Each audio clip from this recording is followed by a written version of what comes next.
Sola bajo la lluvia, con 2 hijos casi desmayando en sus brazos, ella solo quería sobrevivir aquella noche. Pero en medio del camino cubierto de barro, apareció una figura que jamás debería estar allí.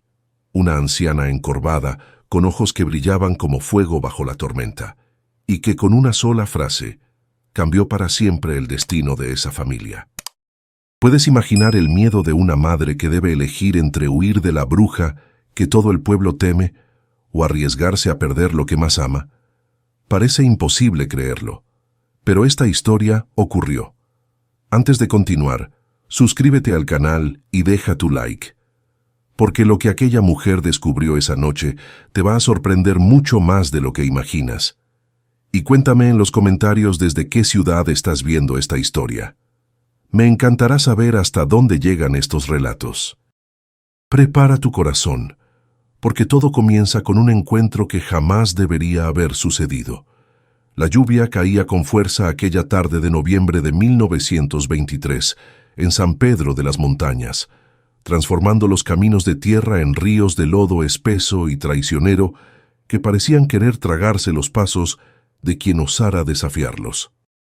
Elena avanzaba con una lentitud agónica, sintiendo cómo el agua helada se filtraba a través de su rebozo raído, empapando la tela hasta pegarla a la piel febril de Mateo, su bebé de apenas 6 meses, que dormía con un silencio antinatural contra su pecho. A su lado, la pequeña Lucía, de 5 años, se aferraba a la falda de su madre con los nudillos blancos por el esfuerzo, resbalando una y otra vez en el fango, mientras el viento aullaba entre los encinos como un lamento antiguo, trayendo consigo el olor a tierra mojada y a desesperanza. No había luna ni estrellas, solo la oscuridad voraz de una tormenta que había decidido borrar cualquier rastro de piedad sobre aquel rincón olvidado de México, donde una viuda y sus hijos caminaban hacia la nada. Hacía apenas unas horas, el destino de Elena se había roto con el sonido seco de una puerta, cerrándose para siempre a sus espaldas. Un portazo que resonó más fuerte que los truenos que ahora sacudían el cielo. Rogelio, su cuñado, el hombre que había jurado proteger a la familia tras la muerte de su hermano, la había mirado con ojos vacíos de humanidad, dictando su sentencia con una frialdad que helaba la sangre más que la lluvia. No hubo negociación ni súplicas que valieran. La hacienda, esas paredes que habían visto nacer a sus hijos y morir a su esposo, ya no eran su hogar, sino una propiedad ajena donde las bocas inútiles no tenían cabida.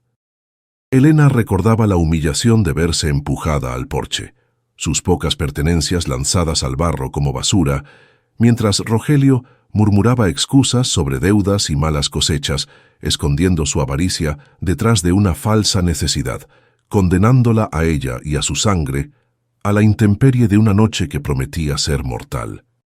El frío comenzaba a entumecer las extremidades de Elena, convirtiendo sus pies descalzos en bloques de hielo insensibles que se movían por pura inercia, guiados únicamente por el instinto animal de proteger a sus crías.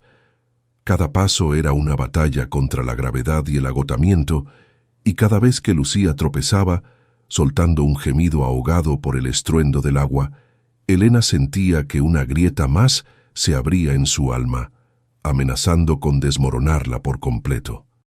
No tenían a dónde ir. El pueblo estaba a kilómetros de distancia, un trayecto imposible de cubrir en esas condiciones, y los vecinos más cercanos habían cerrado sus postigos ante la tormenta, o quizás ante la desgracia ajena, pues en aquellos tiempos la mala suerte se consideraba contagiosa, como una plaga que nadie quería invitar a su mesa. La desesperación comenzó a nublar la mente de Elena, trayendo consigo imágenes de su esposo, recuerdos de un calor que ya no existía y promesas susurradas en la oscuridad que ahora parecían mentiras crueles. Se preguntó si Dios la había olvidado, si su viudez era un pecado que debía purgar bajo el aguacero, o si simplemente la vida era así de brutal, una sucesión de golpes sin sentido. Miró el rostro pálido de Mateo bajo los pliegues del rebozo, y el terror la golpeó con más fuerza que el viento. El niño no lloraba, no se movía, su piel estaba fría como el mármol de una lápida. El pánico le inyectó una dosis de adrenalina dolorosa, obligándola a acelerar el paso, arrastrando a Lucía con una fuerza que no sabía que tenía, buscando desesperadamente algún refugio, cualquier techo que pudiera robarle a la muerte unos minutos más. Fue entonces, entre la cortina de agua y la negrura absoluta, cuando vio una luz parpadeante a lo lejos, un punto débil y anaranjado que luchaba por mantenerse vivo en medio del caos. Elena se detuvo un instante, entrecerrando los ojos para asegurarse de que no era un espejismo provocado por la fiebre del cansancio, y reconoció la silueta torcida de una construcción al final de un sendero cubierto de maleza espinosa. Su corazón dio un vuelco violento, no de alivio, sino de un miedo supersticioso y profundo que le paralizó las piernas. Aquella era la choza del barranco, el hogar de doña Inés, la mujer a la que en el pueblo llamaban bruja, la anciana que, según las lenguas viperinas, hablaba con las sombras y tenía pactos con lo que no debe ser nombrado. Las historias sobre doña Inés eran el combustible de las pesadillas de todos los niños de la región, relatos susurrados al calor de las fogatas sobre niños que entraban a su terreno y salían convertidos en aves nocturnas, o sobre cultivos que se secaban con solo una mirada de sus ojos negros. Elena había crecido cruzándose de calle al verla pasar, protegiendo su vientre cuando estaba embarazada, temiendo la influencia de aquella mujer solitaria que vivía al margen de Dios y de los hombres. Pero allí estaba, parada en el lodo, con la vida de su hijo escapándose entre sus dedos congelados, enfrentada a la decisión más aterradora de su existencia: entregar a sus hijos al frío seguro de la muerte o buscar la salvación en la morada de la oscuridad. Lucía tiró de su mano, sacándola de su trance, llorando bajito porque sus piernas ya no la sostenían, y ese sonido rompió el dique del miedo de Elena. Miró hacia el cielo inclemente, desafiando a la tormenta, y tomó la decisión que ninguna madre debería tener que tomar, eligiendo el terror a lo desconocido sobre la certeza del final.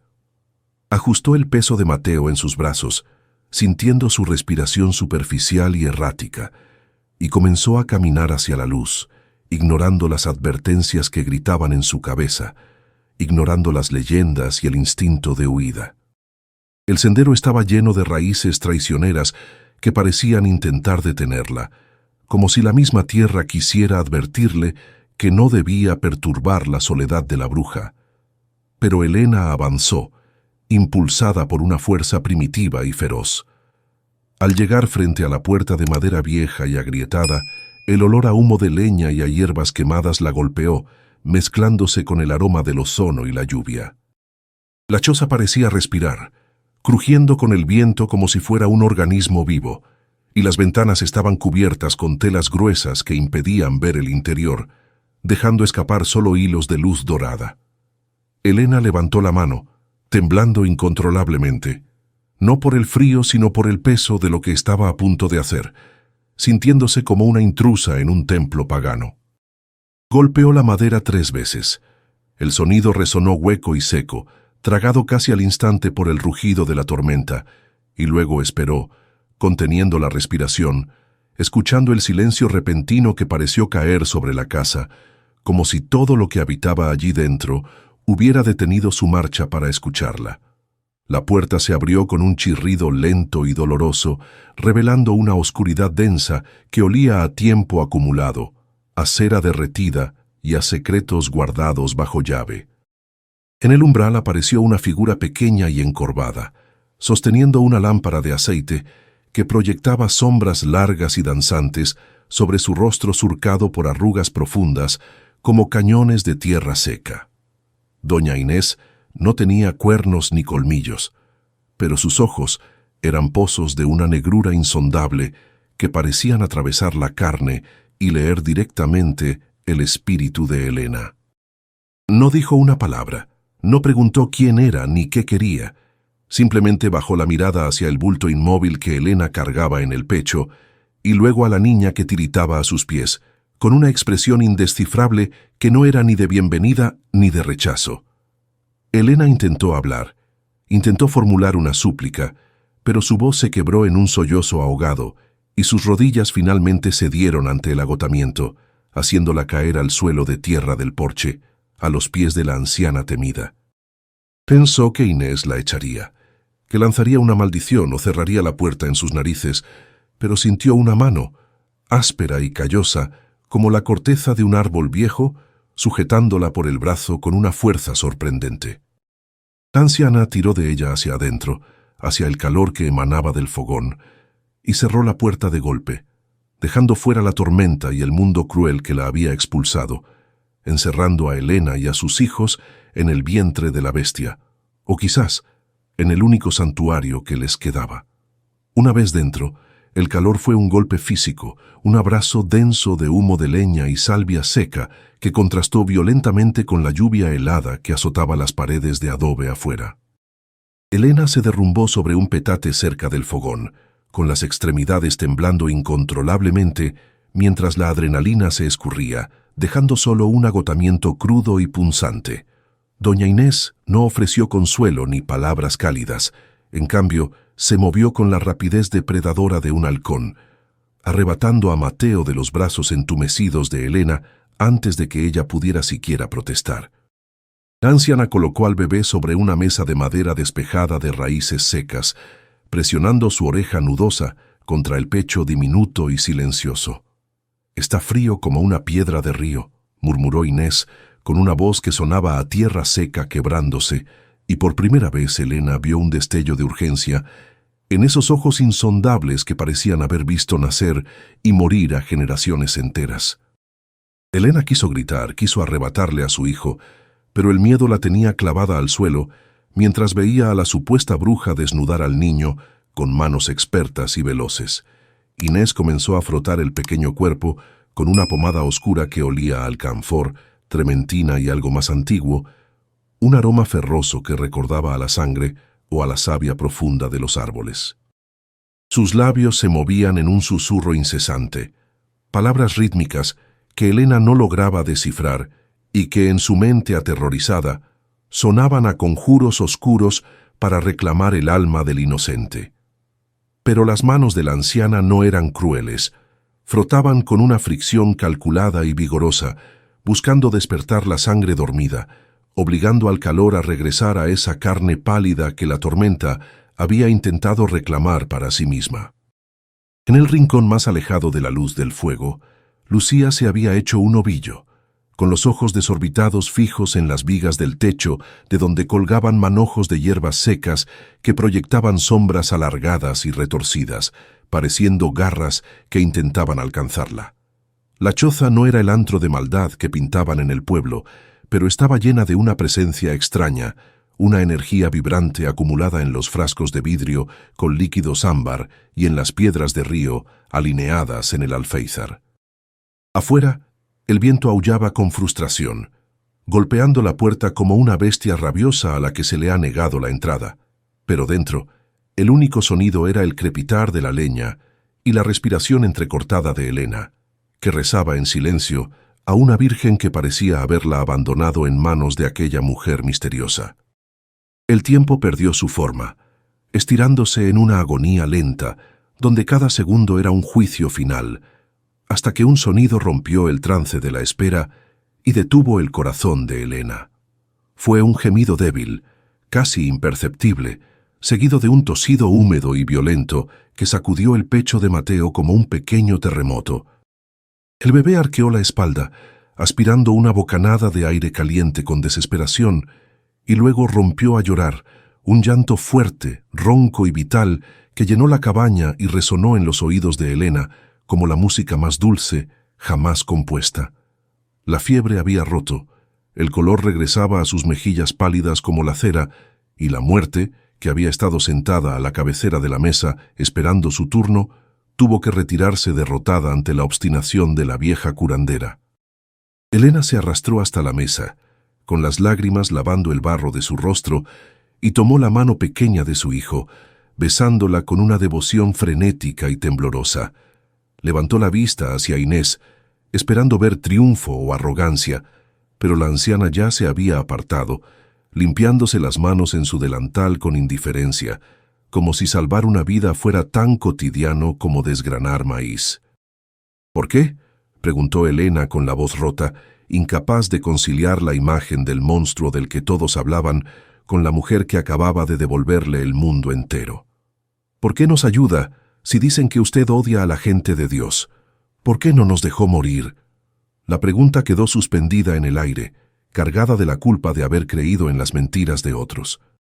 Doña Inés se detuvo junto al fogón, removiendo las brasas con una vara de hierro, y su rostro se iluminó desde abajo con un resplandor rojizo que acentuaba los surcos profundos de su historia.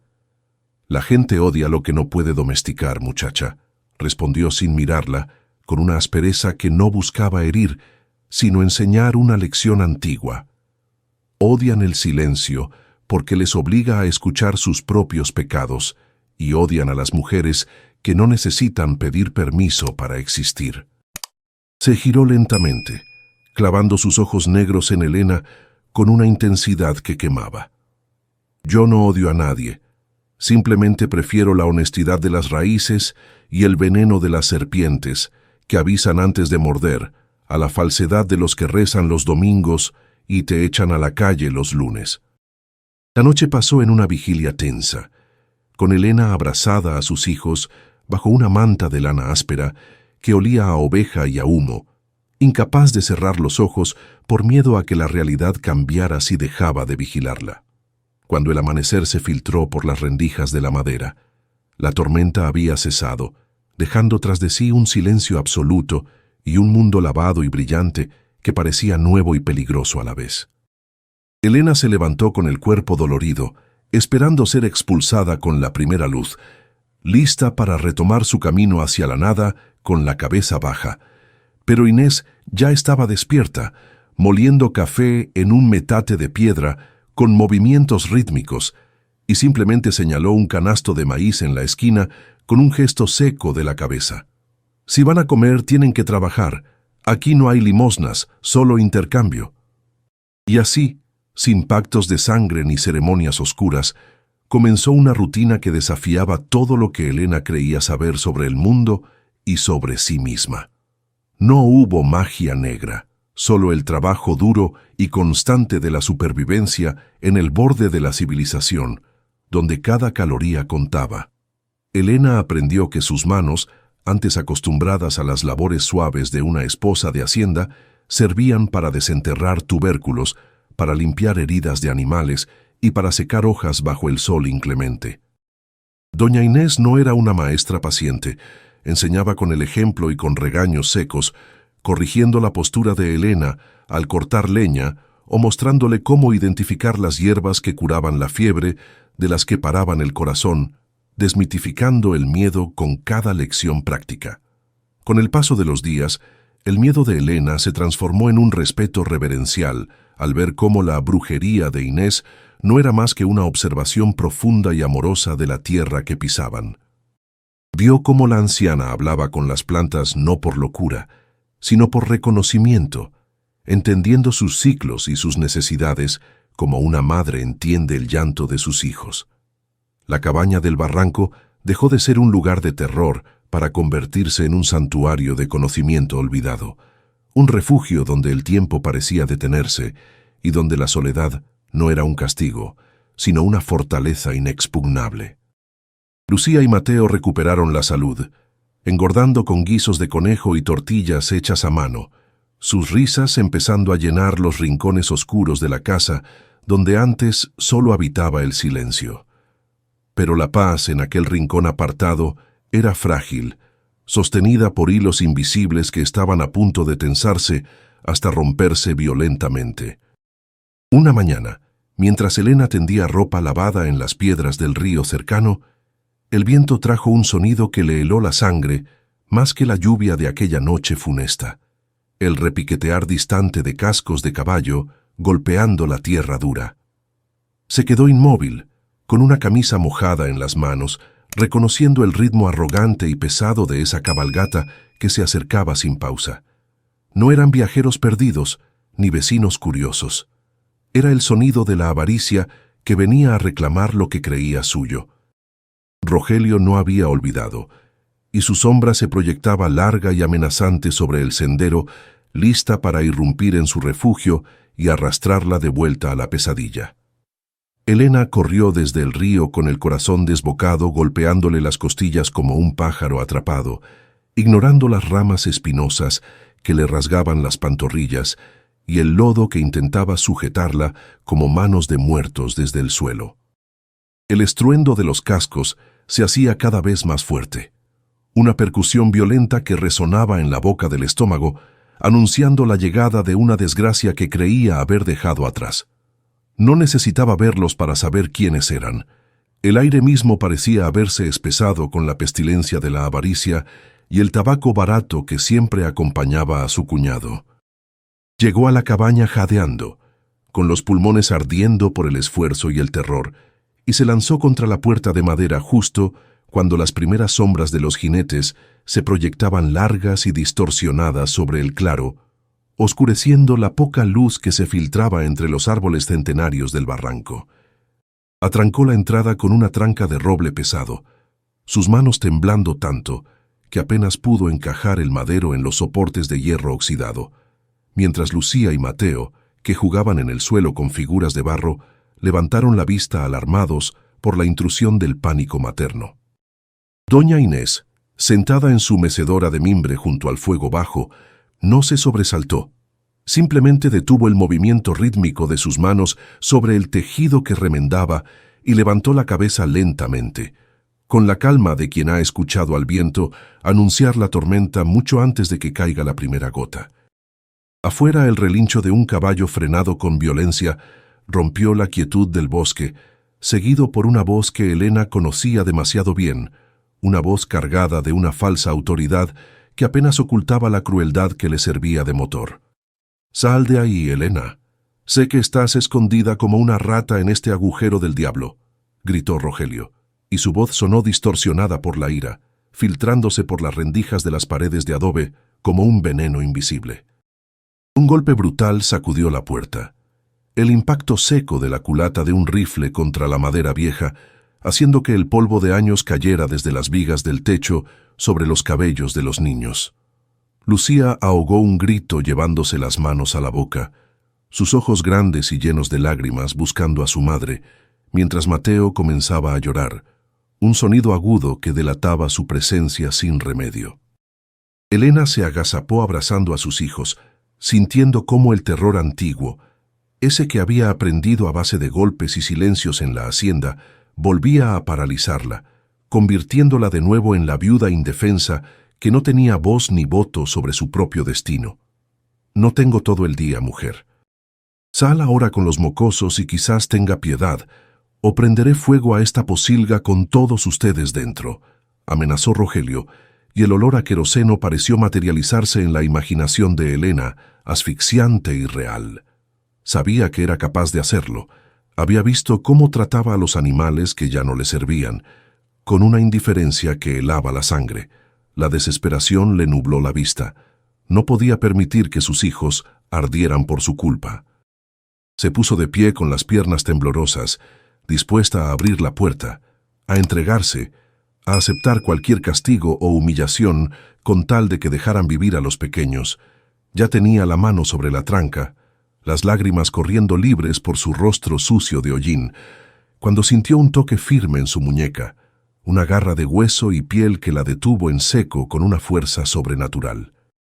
Doña Inés estaba de pie a su lado, pequeña y encorvada, pero emanando una energía que hacía que el aire a su alrededor vibrara como una cuerda tensa.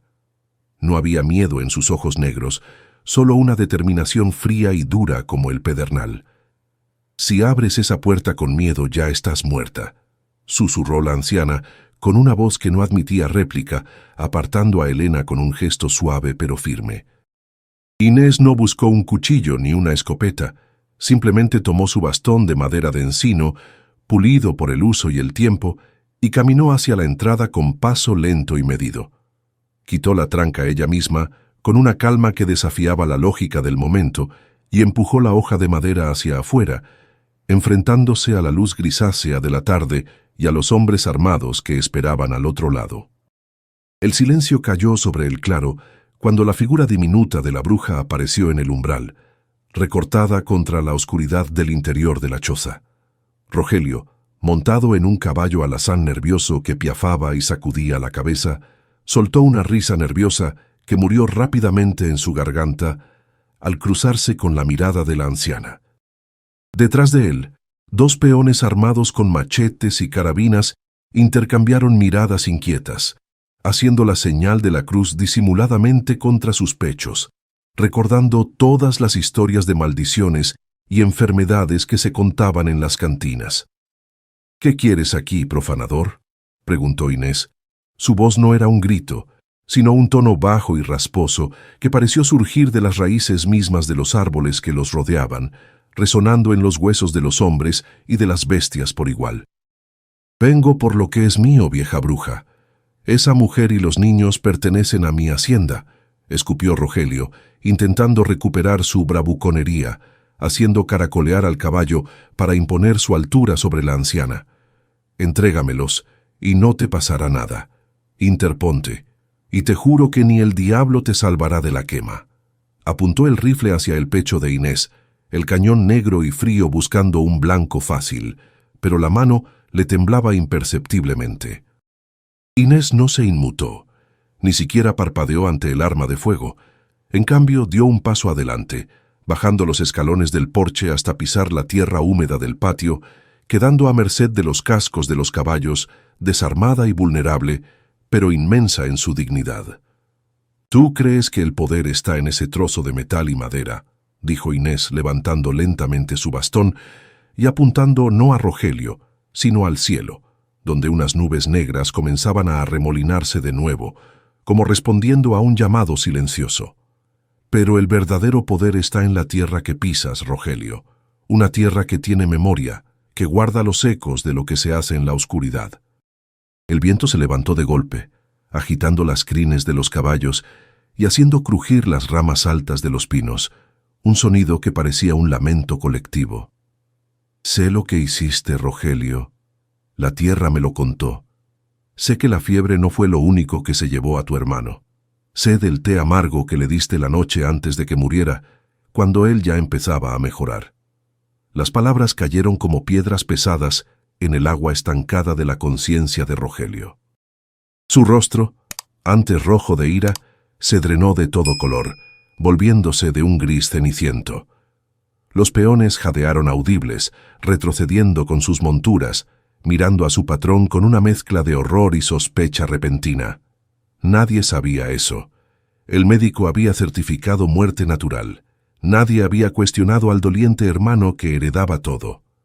«¿Cómo puedes saber eso?», balbuceó Rogelio, el rifle bajando lentamente, su autoridad desmoronándose como un castillo de naipes ante el peso de una verdad que creía enterrada 3 metros bajo tierra junto al cadáver de su propia sangre. «¡Mientes! ¡Eres una bruja mentirosa!», gritó, pero su voz sonaba hueca, llena de un pánico infantil que lo delataba.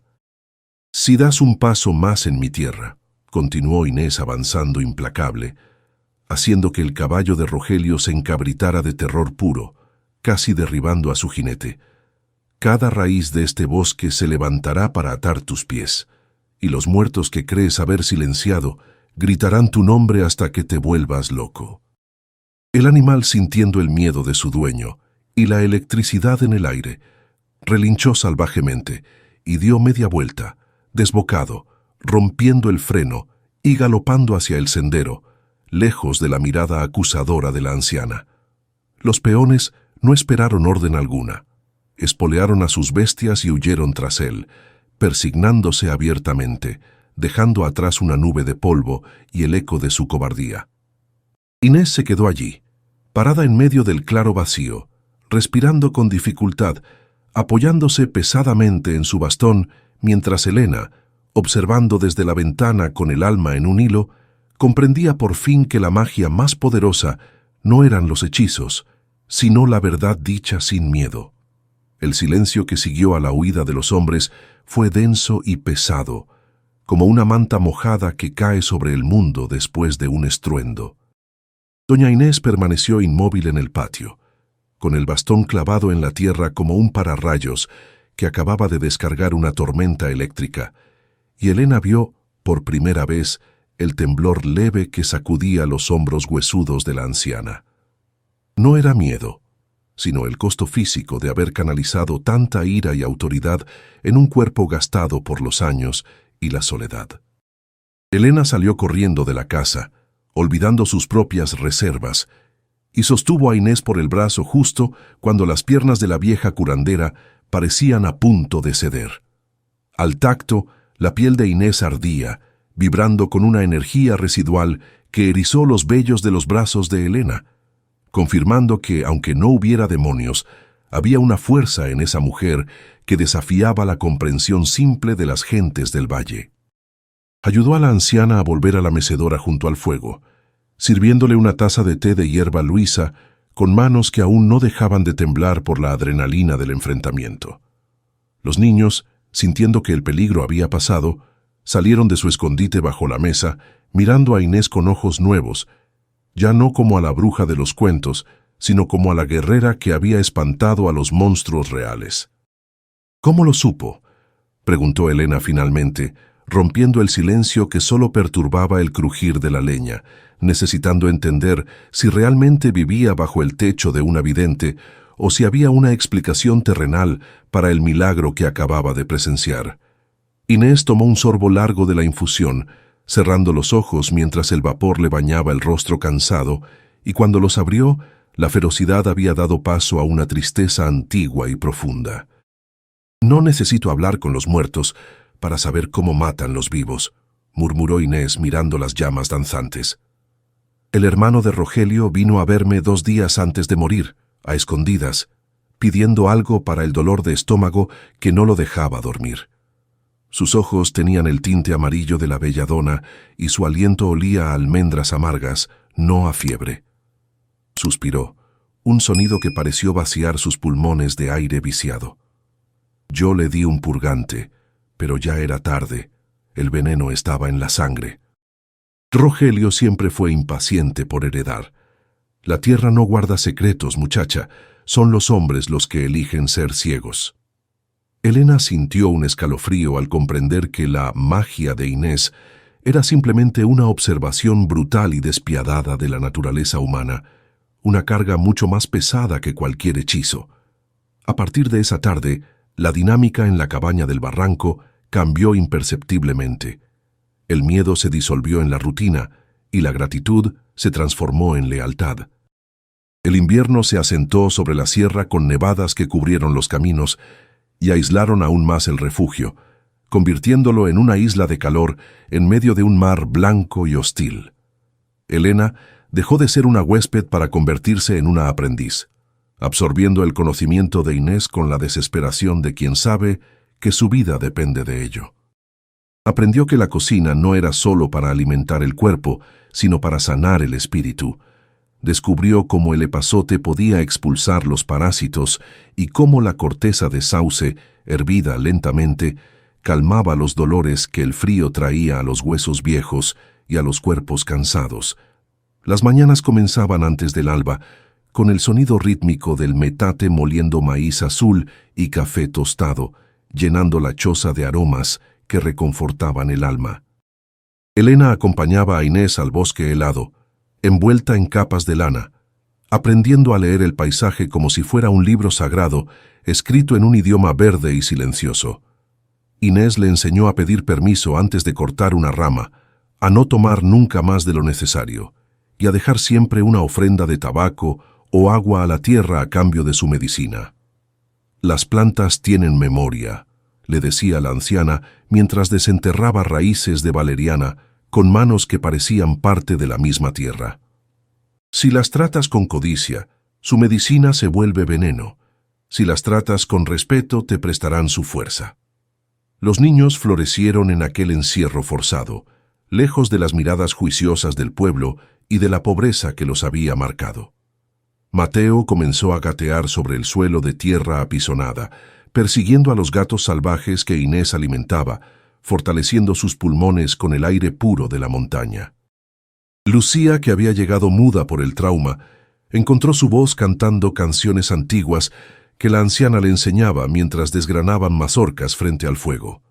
Inés, aunque seguía siendo brusca y de pocas palabras, permitía que la niña le trenzara el cabello gris o que durmiera recostada en su regazo, mientras contaba historias de tiempos en los que los animales hablaban y los ríos tenían nombres de mujeres. La bruja se había convertido en una abuela feroz, y la choza en el único hogar verdadero que Elena había conocido. Sin embargo, el aislamiento tenía un precio, una sensación constante de estar viviendo en un tiempo prestado, al margen del mundo que continuaba girando sin ellos. A veces, cuando el viento soplaba desde el valle, Elena creía escuchar las campanas de la iglesia del pueblo, un sonido distante y melancólico que le recordaba la vida que había perdido.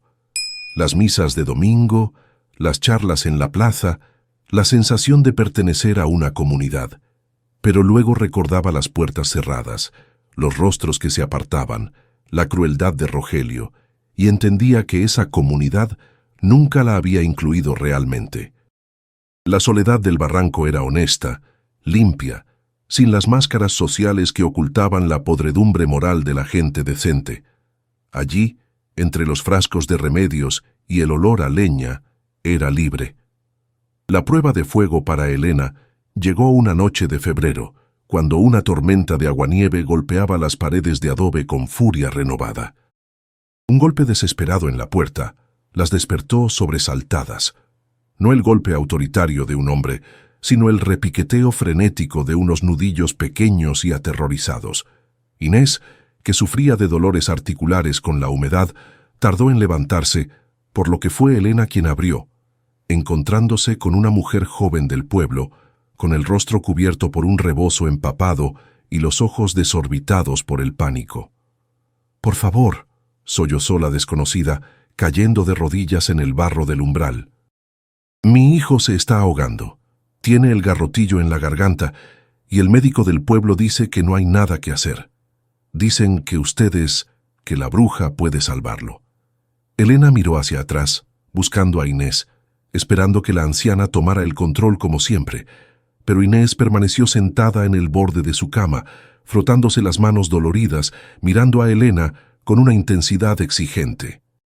«Mis manos ya no tienen la firmeza para limpiar una garganta de niño», dijo Inés con voz ronca, lanzando el desafío al aire como un guante.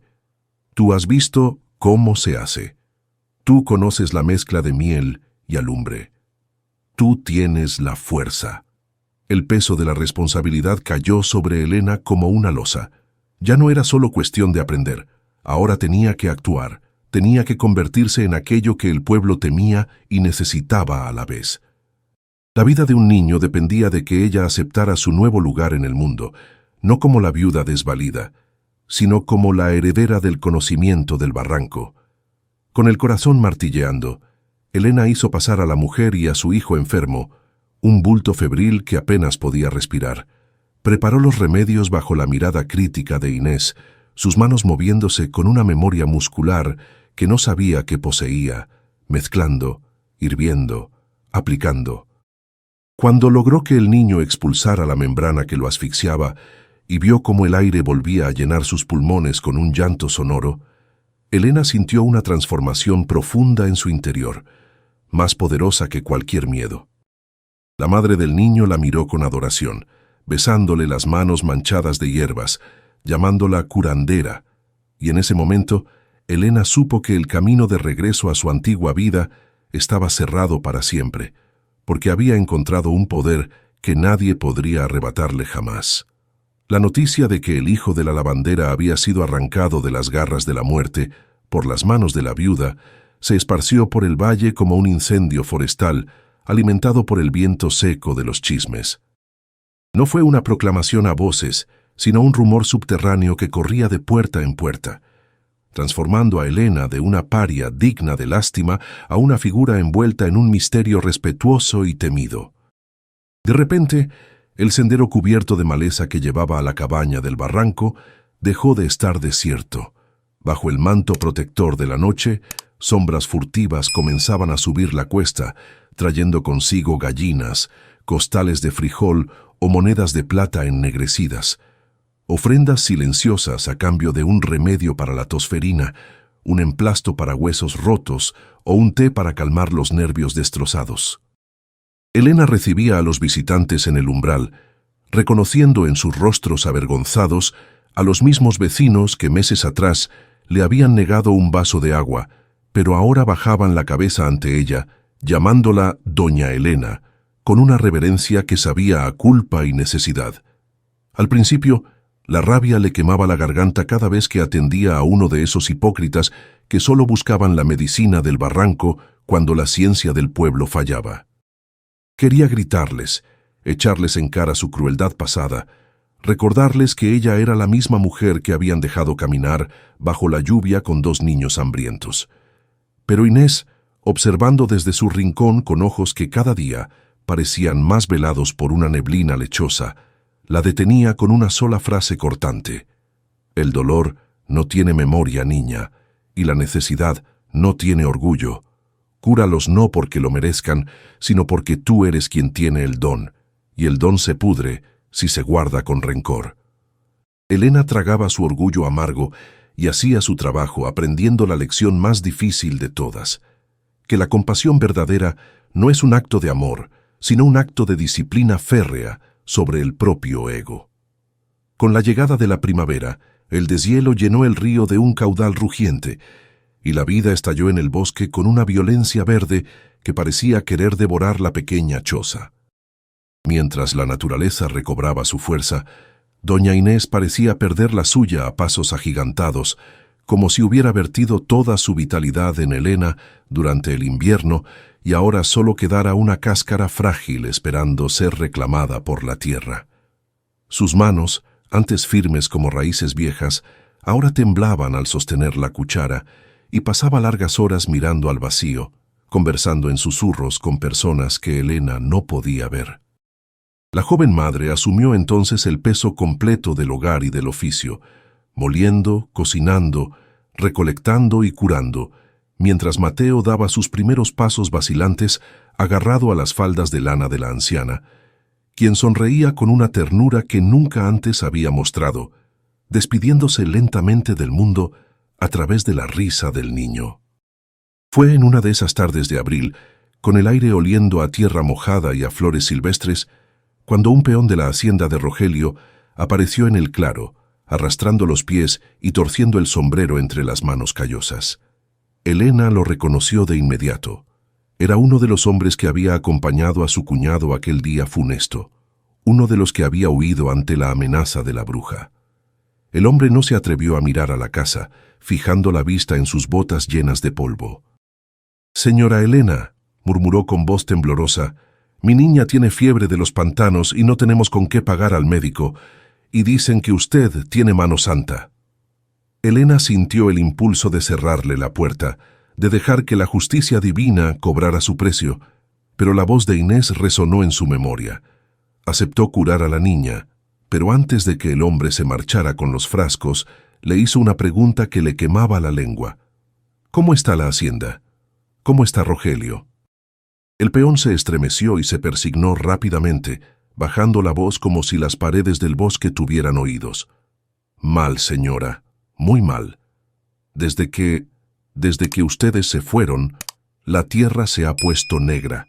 El maíz no crece, se pudre en la caña antes de madurar, y el ganado se está muriendo de una tristeza que los veterinarios no entienden». Miró hacia la casa con temor. El patrón Rogelio no duerme. Dice que oye ruidos en las paredes, que su hermano le habla por las noches. Se ha vuelto flaco y malo. Dispara a las sombras y bebe hasta caerse. La gente dice que es la maldición de la doña Inés, que la tierra lo está escupiendo. Elena sintió un escalofrío al recordar las palabras de la anciana. La tierra tiene memoria. No había sido una maldición mágica, sino la profecía de una culpa que estaba devorando a un hombre desde adentro, pudriendo todo lo que tocaba su mano avariciosa. Esa noche, Elena se sentó junto a la cama de Inés, iluminada solo por la brasa agonizante del fogón, y le contó lo que el peón había dicho. La anciana no sonrió ni mostró satisfacción, Simplemente asintió con la cabeza, con la serenidad de quien ve cumplirse una ley natural inevitable, como la gravedad o la muerte. La justicia de los hombres es lenta y se compra con monedas de oro, susurró Inés con voz sibilante. Pero la justicia de la tierra es implacable. Rogelio sembró muerte y traición en esos campos, y ahora solo cosecha lo que plantó. No te alegres de su desgracia, Elena, pero tampoco la llores. Es simplemente el equilibrio del mundo volviendo a su lugar. Elena comprendió entonces que la verdadera brujería no era manipular el destino, sino entender sus hilos invisibles y tener la paciencia para ver cómo se tejían solos. A medida que las semanas pasaban, Elena notaba que los pobladores la miraban de otra manera cuando bajaba al río o recolectaba en los linderos del bosque. Ya no había solo miedo o necesidad en sus ojos, sino una especie de reverencia cautelosa. Había dejado de ser la viuda del difunto para convertirse en la señora del barranco, la heredera del conocimiento, la guardiana de la puerta entre la vida y la muerte. Ese título no escrito pesaba sobre sus hombros, aislándola de cualquier posibilidad de una vida normal, de un nuevo matrimonio o de reintegrarse a la sociedad frívola del pueblo, pero al mirar a sus hijos sanos, fuertes y libres de las convenciones hipócritas, Elena sabía que era un precio que pagaría 1000 veces. Había cambiado la aceptación social por la soberanía de su propia alma, y el trato le parecía justo. Sin embargo, la inminencia de la muerte de Inés proyectaba una sombra larga sobre la cabaña. Una noche, la anciana llamó a Elena a su lado y le pidió que abriera un cofre de madera de cedro que guardaba celosamente bajo su cama, un objeto que Elena nunca había visto abierto. Dentro no había oro ni joyas, sino cuadernos viejos de cuero, llenos de anotaciones con una caligrafía apretada y dibujos de plantas, junto con semillas raras envueltas en tela de lino y piedras de formas extrañas.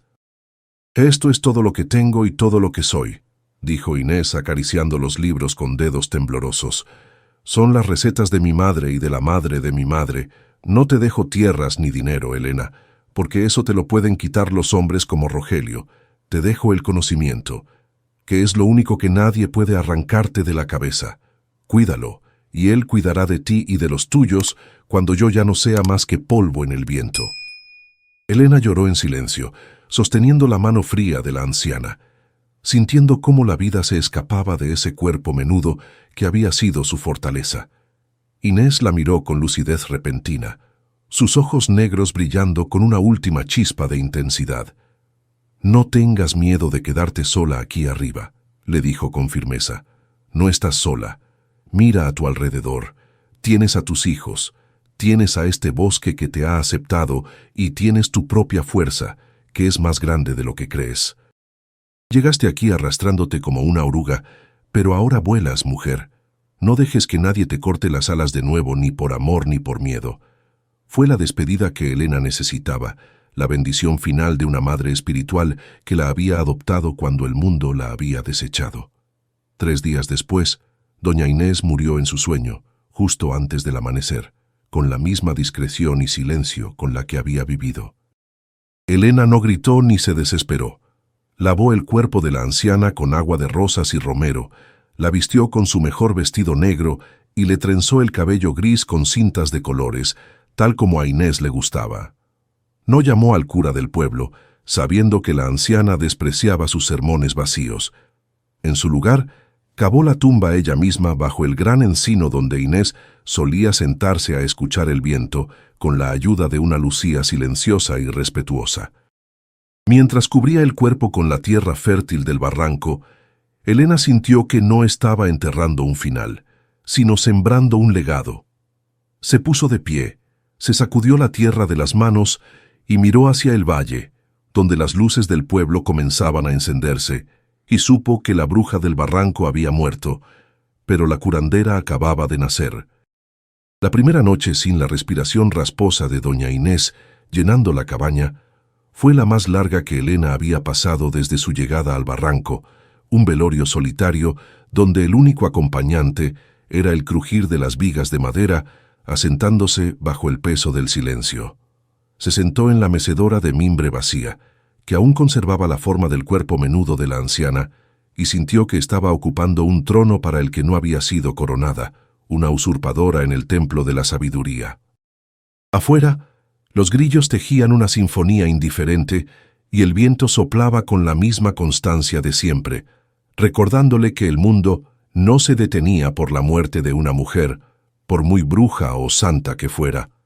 Elena acarició los brazos desgastados de la silla, buscando un rastro de calor, una última instrucción susurrada, pero solo encontró la textura áspera del mimbre y la certeza fría de que ahora la única barrera entre sus hijos y el abismo era ella misma. Con la luz del amanecer, la melancolía dio paso a una necesidad pragmática. La vida en el barranco no permitía el lujo del duelo prolongado. Elena se levantó antes que el sol, encendió el fogón con las brasas dormidas de la noche anterior y comenzó a organizar los frascos y atados de hierbas tal como Inés le había enseñado, asumiendo la coreografía de la curandera con una naturalidad que la sorprendió. Sus manos, que alguna vez solo supieron bordar y servir té en porcelana, ahora seleccionaban raíces de árnica y hojas de gordolobo con destreza, guiadas por una memoria que parecía residir en sus dedos más que en su cabeza. Al mirar su reflejo en el cubo de agua del pozo, vio que la viuda asustada había desaparecido, reemplazada por una mujer de mirada firme y piel curtida por el sol y el humo, una mujer que ya no pedía permiso para ocupar su espacio en el mundo. Los aldeanos no tardaron en poner a prueba a la nueva guardiana del barranco. Llegaron con la salida del sol, no con la furtividad de antes, sino con una franqueza que hablaba de la aceptación de su nuevo estatus. «Buenos días, doña Elena», saludaron, quitándose el sombrero, y ese título, pronunciado sin la burla o el miedo de antaño, se sintió como una segunda piel que terminaba de ajustarse sobre sus hombros. Traían gallinas, maíz y monedas, pero sobre todo traían sus dolores y sus miedos, confiando en que ella, la forastera que había sobrevivido a la tormenta, pudiera aliviar lo que los médicos de la ciudad ignoraban. Elena los atendió uno por uno, con la paciencia severa de Inés, sin sonrisas falsas, ofreciendo la verdad de sus remedios y recibiendo a cambio el respeto que se le debe a quien camina entre la vida y la muerte. Entre las consultas y los agradecimientos, comenzaron a llegar los rumores, fragmentos de noticias traídos desde el valle, como hojas secas arrastradas por el viento. Hablaban de la hacienda Los Álamos, la propiedad que Rogelio había robado, describiéndola como un lugar tocado por una plaga bíblica donde nada prosperaba. Decían que el agua de los pozos se había vuelto salobre y amarga, que las vacas parían terneros muertos antes de tiempo y que los campos de trigo se habían llenado de un hongo negro que convertía el grano en polvo al tacto. «La tierra lo está escupiendo», susurró una mujer mientras Elena le vendaba un tobillo torcido.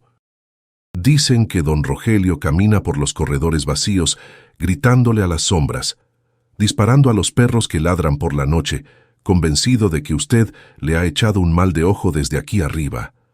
Elena escuchaba sin comentar, sintiendo una mezcla de satisfacción oscura y temor prudente. Sabía que no había lanzado ningún hechizo, que la única magia era la incompetencia y la culpa de Rogelio devorándolo desde adentro, pero también sabía que un hombre desesperado necesita un culpable externo para no tener que mirarse al espejo. La locura de su cuñado no era un castigo divino, sino la consecuencia lógica de una vida construida sobre cimientos de traición y avaricia. Sin embargo, para un pueblo supersticioso, era más fácil creer en la venganza de la bruja que en la justicia poética de la agronomía y la moral. Rogelio, en su delirio, estaba convirtiendo a Elena en un monstruo todopoderoso, alimentando una leyenda que la protegía, pero que también la ponía en la mira de su desesperación final. Lucía y Mateo crecían ajenos a la podredumbre que consumía la hacienda de su tío, protegidos por la barrera verde del bosque y por el amor feroz de su madre. Lucía, con sus 6 años recién cumplidos, se había convertido en la sombra de Elena, aprendiendo a identificar las plantas venenosas y ayudando a secar las flores de manzanilla sobre mantas extendidas al sol. Mateo, robusto y risueño, corría descalzo por el patio persiguiendo lagartijas, con la piel morena y los ojos brillantes de salud, la prueba viviente de que la decisión de Elena de subir al barranco había sido la correcta. Eran niños del monte, salvajes y libres, sin la carga de la herencia maldita de su apellido paterno, forjando su propia identidad en la tierra que los había acogido cuando su propia sangre los rechazó. Pero la calma del barranco era tensa, cargada de una electricidad estática que anunciaba tormenta. Una tarde de julio, un viejo leñador que solía traer miel silvestre a cambio de ungüento para sus rodillas, se detuvo en el porche con el rostro grave, retorciendo su sombrero entre las manos callosas. «Tenga cuidado, doña Elena», advirtió en voz baja, mirando hacia el sendero como si esperara ver aparecer al diablo. «Ayer bajé al pueblo a vender madera y vi a don Rogelio en la cantina. Estaba borracho como una cuba, diciendo a quien quisiera oírlo que iba a subir aquí a recuperar lo que es suyo, que iba a quemar a la bruja que le secó la tierra. Nadie le hizo caso, porque ya lo tienen por loco, pero un loco con un rifle y nada que perder es más peligroso que una serpiente pisada». Elena sintió un frío repentino en el estómago, no el miedo paralizante de aquella primera noche bajo la lluvia, sino una alerta fría y calculadora, la de una loba que huele al depredador cerca de su madriguera. Agradeció al leñador con un frasco de miel y cerró la puerta con doble tranca esa noche, pero no se escondió bajo las sábanas. En su lugar, sacó la vieja escopeta de perdigones que Inés guardaba detrás del armario, la limpió con aceite y trapos viejos y la cargó con manos firmes. No permitiría que nadie, ni Rogelio ni el mismo infierno, tocara a sus hijos o destruyera el santuario que Inés le había legado. Si Rogelio quería guerra, encontraría que la viuda llorosa que había expulsado había muerto hacía mucho tiempo y que en su lugar habitaba una mujer dispuesta a defender su tierra con uñas y dientes. Los días siguientes transcurrieron en una espera tensa, con el calor del verano pesando sobre el barranco como una manta de plomo. El aire estaba inmóvil, sin una brisa que moviera las hojas de los encinos, y los pájaros habían dejado de cantar, como si la naturaleza entera estuviera conteniendo la respiración ante lo inevitable. Elena mantenía a los niños cerca de la casa, prohibiéndoles ir al río solos, sus ojos escaneando constantemente la línea de árboles donde el sendero desaparecía en la espesura. Cada crujido de una rama seca, cada ladrido lejano de un perro, la hacía tensarse, su mano buscando instintivamente el mango del machete que ahora llevaba siempre al cinto, una herramienta de trabajo convertida en arma de defensa. Sabía que él vendría. La decadencia de la hacienda no le dejaba otra opción que buscar la destrucción de quien él creía causante de su ruina. Y finalmente, llegó. Fue al atardecer, cuando el cielo se teñía de un violeta amoratado y las sombras se alargaban distorsionando las formas del bosque. No hubo estruendo de caballos ni gritos de peones esta vez. Solo el sonido arrastrado de pasos pesados y una respiración ronca que rompía la quietud del claro. Elena salió al porche con la escopeta en las manos y lo vio allí, parado junto al viejo cerco de piedra. Rogelio era una sombra de lo que había sido. Flaco, con la ropa sucia y desgarrada, los ojos inyectados en sangre y locura, sosteniendo una botella medio vacía en una mano y una antorcha apagada en la otra. No traía ejército, solo su propia miseria y un odio que lo consumía más que el alcohol, y en ese momento Elena no vio a un monstruo, sino a un hombre patético que había venido a morir matando. Rogelio se tambaleó hacia el cerco, arrastrando los pies como si el lodo del patio se hubiera convertido en arenas movedizas que intentaban engullirlo con cada paso inseguro. El hedor que emanaba de él llegó hasta el porche antes que sus palabras, una mezcla rancia de sudor antiguo, mezcal barato y el almizcle agrio del miedo que se le había incrustado en la piel durante meses de insomnio y paranoia. No quedaba nada del patrón altivo que había expulsado a Elena a latigazos verbales de su propia casa. Frente a ella solo había un cascarón vacío, un hombre devorado por sus propios demonios que buscaba desesperadamente a alguien a quien culpar de su destrucción para no tener que mirarse al espejo. Elena mantuvo la escopeta firme contra su hombro, sintiendo el peso frío del metal como una extensión de su propia voluntad. Y aunque su corazón latía con fuerza, sus manos no temblaron ni un milímetro, sostenidas por la certeza de que defendía algo sagrado. «Tú lo hiciste. Tú y esa vieja del infierno envenenaron mi agua», gritó Rogelio, su voz rompiéndose en un gallo patético mientras agitaba la botella hacia el cielo oscuro, derramando licor sobre su camisa sucia. «Desde que te fuiste nada crece, nada vive. Veo a mi hermano en los pasillos, Elena. Lo veo sentado en mi mesa con la cara azul, riéndose de mí. Quita la maldición. Quítala o te juro que quemaré este nido de ratas hasta los cimientos». Sus ojos, desorbitados y rojos, buscaban en la oscuridad del bosque a los espectros que lo atormentaban, incapaz de enfocar la vista en la mujer real que tenía enfrente. Para él, Elena ya no era su cuñada, sino una entidad sobrenatural, la causa de todas sus desgracias, y esa creencia delirante lo hacía más peligroso que cualquier bestia salvaje, porque no respondía a la razón ni a la piedad. Elena dio un paso al frente, bajando un escalón del porche para que la luz de la luna llena iluminara su rostro, mostrándole que no había cuernos ni sombras demoníacas, solo la determinación de una madre. «Nadie envenenó tu agua, Rogelio. Fuiste tú quien envenenó tu propia sangre con la envidia», respondió con una voz calmada y resonante que cortó el aire nocturno como un cuchillo. «Tu hermano no te persigue porque yo lo haya invocado. Te persigue porque lo mataste por un pedazo de tierra que ahora te rechaza. La tierra sabe quién la trabaja con amor y quién la mancha con crimen. No soy yo quien te castiga, es tu propia conciencia la que no te deja dormir».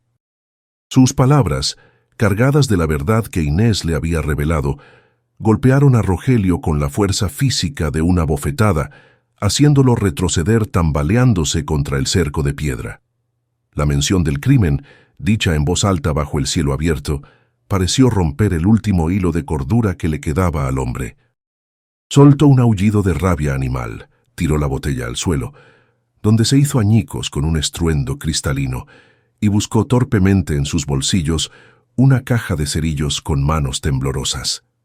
«Cállate, mientes», bramó, frotando un cerillo contra la lija una y otra vez, hasta que una llama precaria cobró vida, iluminando su rostro contorsionado por el odio. Acercó el fuego a la antorcha improvisada que traía, un trapo empapado en aceite atado a un palo, y las llamas prendieron con un rugido sordo, proyectando sombras largas y violentas sobre el claro. «Voy a purificar esto con fuego. Si no puedo tener paz, tú tampoco tendrás refugio». Elena no esperó a que diera un paso más. No podía permitir que el fuego tocara la madera seca de la cabaña, no con sus hijos durmiendo al otro lado de la pared. Apuntó al suelo, a 1 metro de los pies de Rogelio, y apretó el gatillo. El estruendo del disparo rompió la noche en 1000 pedazos, un trueno seco y brutal que hizo volar una nube de tierra y piedras contra las piernas del intruso, ensordeciendo el bosque entero, y haciendo que las aves nocturnas levantaran el vuelo en una explosión de alas asustadas. El retroceso golpeó el hombro de Elena, pero ella no se movió, recargando el arma con un movimiento fluido y mecánico, lista para el segundo tiro, esta vez sin intención de fallar si él decidía avanzar. Rogelio, aturdido por la explosión y el dolor de la grava golpeando sus espinillas, soltó la antorcha, que cayó rodando por la hierba húmeda del patio, siseando inofensivamente antes de apagarse contra el lodo. Cayó de rodillas, cubriéndose la cabeza con los brazos, sollozando como un niño perdido en la oscuridad, su bravuconería evaporada en el humo de la pólvora. «No me mates, por favor, no me mates», gimoteó, encogido sobre sí mismo, esperando el golpe final de la bruja que creía todopoderosa. En ese momento, tirado en la tierra, orinado de miedo y derrotado por una mujer a la que había despreciado, Rogelio perdió cualquier vestigio de poder que alguna vez hubiera tenido sobre Elena. Ya no era el dueño de la hacienda, ni el patriarca cruel. Era solo un hombre roto, aplastado por el peso de sus propios pecados. Elena bajó el cañón de la escopeta, pero no relajó la guardia, observando con una mezcla de asco y lástima profunda al ser patético que se arrastraba en el suelo. Podría haberlo matado allí mismo. Nadie en el pueblo la habría culpado.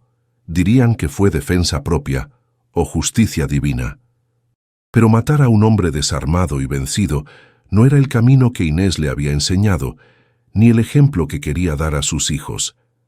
«Levántate», ordenó con voz fría. «Levántate y vete de aquí. No quiero tu sangre en mi tierra, Rogelio. Ya hay demasiada muerte en tu historia.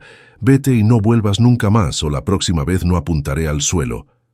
Su misericordia fue el castigo final, la prueba definitiva de que ella estaba por encima de él, no solo en fuerza, sino en espíritu.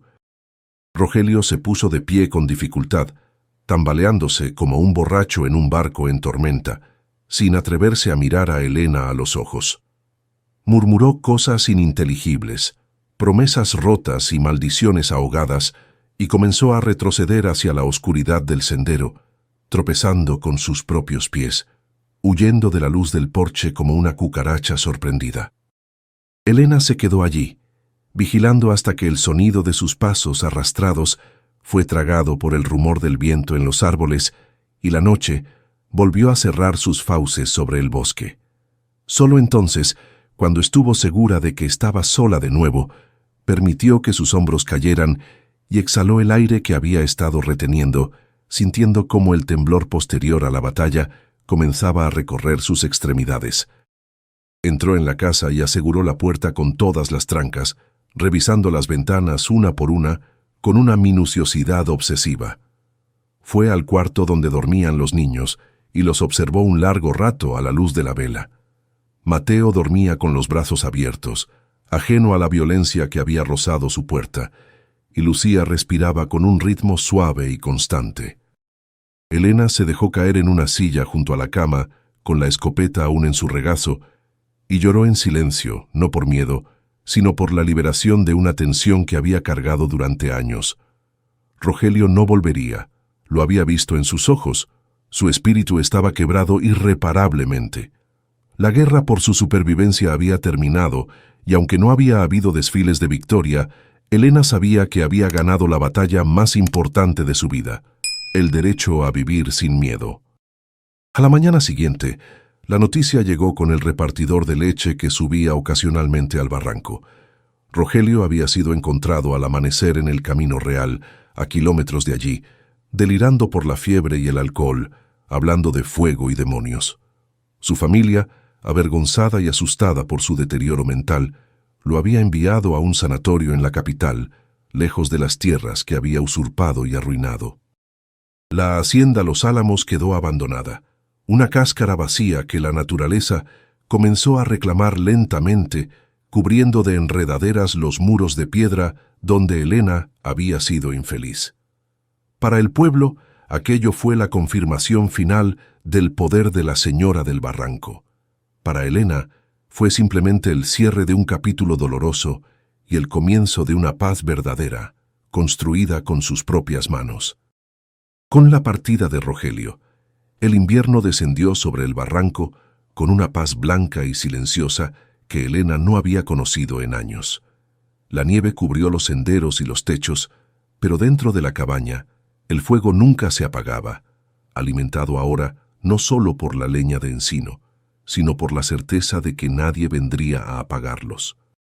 Elena aprovechó esos meses de encierro forzado para enseñar a Lucía los secretos más profundos del oficio, aquellos que requerían paciencia y silencio, cómo destilar la esencia de las flores de lavanda para calmar la ansiedad, o cómo leer en las cenizas del fogón el clima que vendría la próxima semana. Lucía, a sus 7 años, absorbía todo con una seriedad solemne, sus manos pequeñas imitando los movimientos de su madre con una gracia natural, revelando que la herencia de Inés no había muerto, sino que se había ramificado en una nueva generación. La primavera llegó con un deshielo violento que hizo rugir los ríos y trajo consigo una visita inesperada, no de amenazas, sino de legalidad burocrática. Un abogado de la capital del estado, un hombre joven de traje impecable, que contrastaba ridículamente con el barro del camino, subió al barranco jadeando, con un maletín de cuero bajo el brazo. Traía documentos oficiales con sellos de lacre y firmas elaboradas. Rogelio había sido declarado mentalmente incompetente en el sanatorio, y al no tener otros herederos directos, la ley determinaba que la administración de la hacienda Los Álamos y todas sus tierras recaía nuevamente en la viuda de su hermano y en sus sobrinos. Elena escuchó la lectura del testamento legal en el porche, limpiándose las manos llenas de tierra en el delantal, mientras el abogado hablaba de títulos de propiedad, de cabezas de ganado y de la restitución de su estatus social perdido. El hombre esperaba lágrimas de gratitud o una explosión de alegría. Después de todo, le estaba devolviendo las llaves del reino a la mendiga. Le ofreció llevarla en su carruaje ese mismo día, para que tomara posesión de la casa grande, para que volviera a dormir en sábanas de hilo y a ser servida por criadas. Elena miró hacia el valle, donde los techos rojos de la hacienda brillaban bajo el sol, distantes y pequeños como juguetes olvidados. Recordó el frío de sus pasillos, el silencio opresivo de las cenas con Rogelio, la sensación de ser un objeto decorativo en una casa que nunca sintió suya.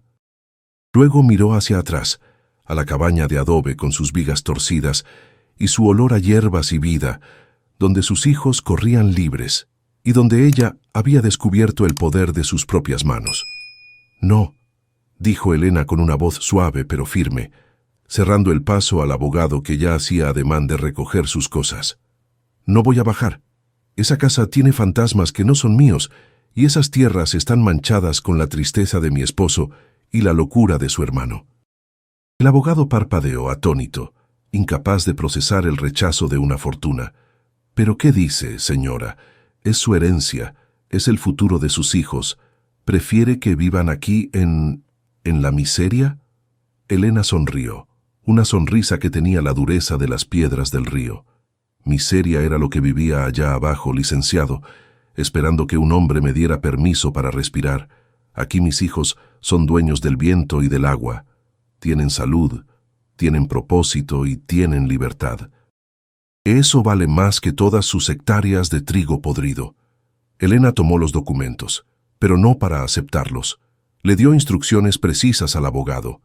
Las tierras de cultivo debían ser repartidas entre las familias de los peones que habían trabajado allí por generaciones sin poseer nada, aquellos a los que Rogelio había explotado hasta el hueso.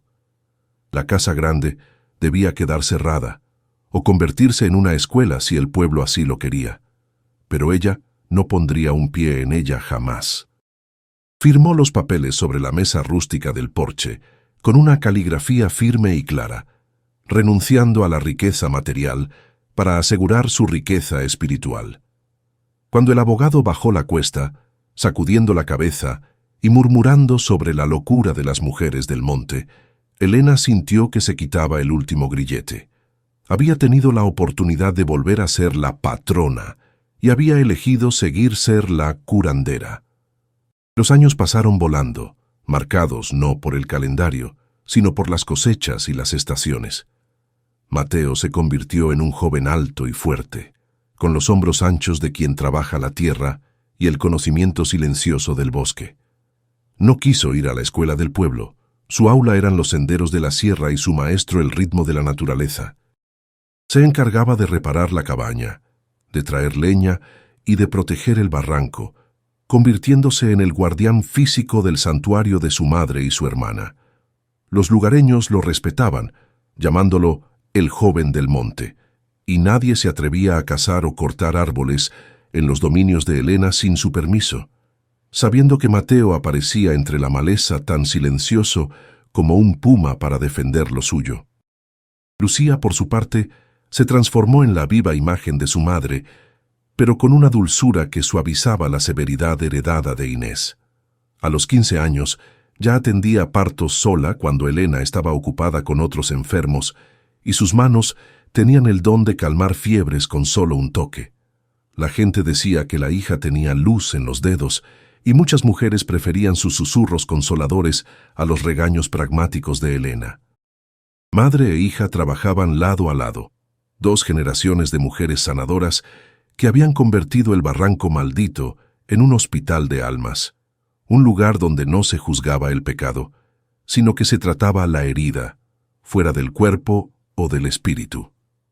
Una tarde de otoño, cuando Elena ya peinaba canas plateadas que brillaban como hilos de luna en su trenza, una figura subió lentamente el sendero. No era un enfermo, ni un comerciante.